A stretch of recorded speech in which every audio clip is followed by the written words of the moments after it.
1, 2, 3, 4. 1, 2, Go. That's okay. Mwen te gen yon vie mouton noir Jiska la lina Li pa te vle danse Jiska la li retoge Jiska la lina Jiska la lina Non la Lem te ti moun na kay mamam Jiska la lina Se mouton te kon gade, jiska la li retoge, jiska la lina, jiska la lina, non la. Bienvenue à Haiti. Your first view of the island will remind you of a crab peeking its head out of the ocean. The left claw, Haiti.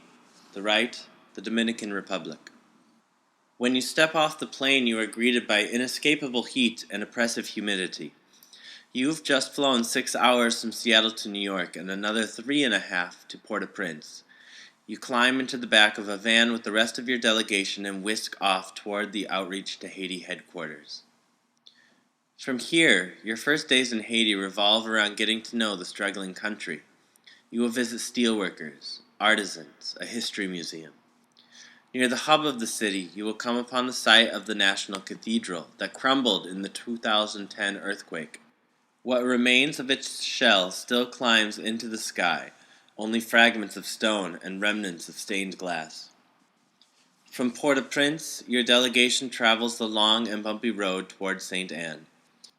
You pass town after town still harboring waste and refuse and half-finished buildings.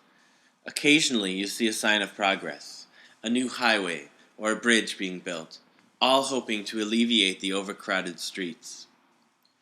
At the foot of the mountains, you leave the pavement behind and travel on gravel trenches. You climb higher and higher, all the while being rocked back and forth. The trip is jarring to your bones. You can tell that during the rainy season these roads are rivers. High in the mountains, you are met with an astounding view of the valley below. The squalor of the city almost seems to disappear from your mind. Arriving at St. Anne, you take in your surroundings. Wooden beams, covered only in part by an aluminum roof, make up the school and church. A flat slab of concrete where the former church used to stand. A small compound of buildings, which is the rectory. Here is where you will stay for 3 or 4 days. Inside the compound is a makeshift guest house with cots and mattresses, a small room that acts as Père José's bedroom, a primitive bathroom, a dining area, and a kitchen. These rooms surround a courtyard that will act as your base of operations while you are here. There is no running water. There is little electricity. You must bathe using a bucket and a ladle. To use the toilet, you must first fill the tank by hand.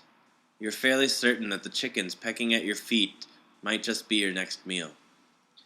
And yet as you stand there, taking everything in, wondering what you got yourself into, you're suddenly surrounded by smiling faces. The school children sing for you. They hold your hand and want to show you everything they have to offer. Without pause, they welcome you into their world. While you are here, these children constantly surround you. You may not be able to speak the same language, but their eyes and actions speak volumes. You immediately want to get to work, to rebuild the school's roof, to break ground on the new church. But you have to remind yourself that that is not why you are here. You are here to observe, to interact with the community the best that you can, to provide prayer, support, and material so that the Haitian people can help themselves.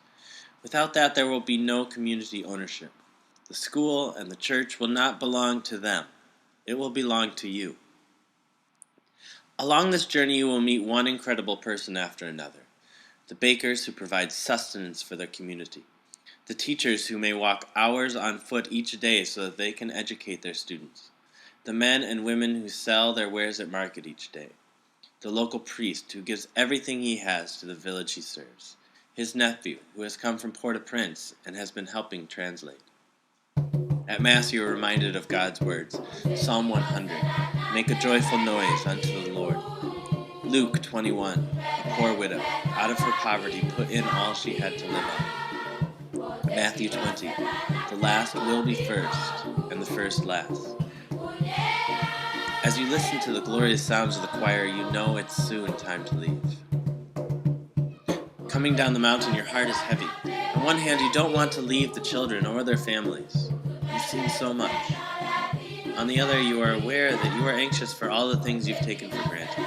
Paved roads and traffic signals, running water, the gadgets and gizmos that you can't seem to put down, the cheeseburger that awaits you at JFK, or the bed that's waiting for you at home. Before you depart, however, you take a moment to breathe, to soak up the sun and to gaze out at the cool, beautiful water of the ocean. You see what this country once was and the potential for what it can be again.